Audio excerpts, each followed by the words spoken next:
Ayon sa prediksyon ng psychic at fortune teller na si Rudy Baldwin, para sa taong 2026, marami umanong mabibigat at nakakatakot na pangyayari ang posibleng mangyari sa bansa.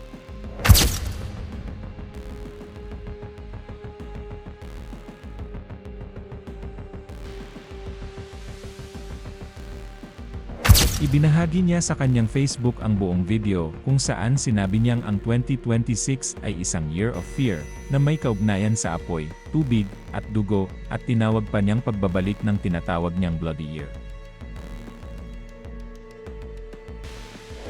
Isa sa mga mabibigat niyang pahayag ay ang posibilidad ng pagkamatay ng 3 kilalang personalidad, kabilang ang 2 artista na mamamatay dahil sa aksidente, at isang vlogger na umano'y papatayin habang naka-live sa social media. Ayon sa kanya, gagawin daw ito ng taong may matinding galit at kusa ring susuko matapos ang insidente.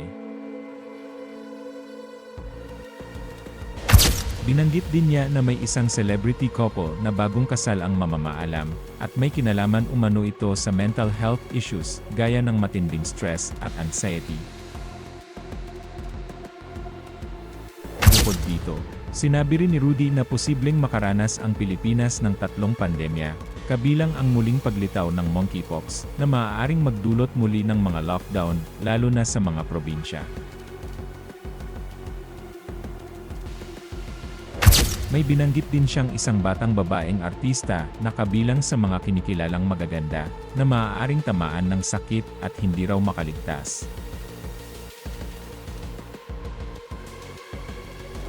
Nagbabala rin siya tungkol sa 2 napakalalakas na bagyo na kasing tindi umano ni Yolanda at Goni, na tatagal ng ilang araw at magdudulot ng maraming pinsala at pagkasawi. Kasabay nito, inaasahan din daw ang sunod-sunod na lindol sa iba't ibang lugar tulad ng Aklan, Abra, Baguio, Pangasinan, Zamboanga, Marawi, Batanes, Bicol, at iba pa, pati na ang posibilidad ng tinatawag na The Big One, na pinanawagan niyang ipagdasal na huwag mangyari.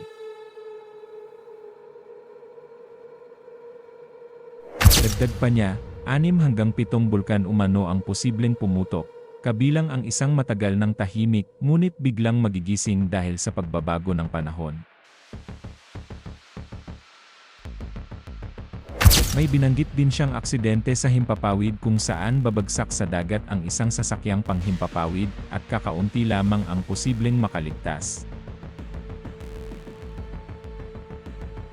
Sa kabuuan, panawagan ni Rudy ang pagiging handa, maingat, at palaging panalangin. Dahil ayon sa kanya, ang 2026 ay taon ng matitinding pagsubok para sa marami.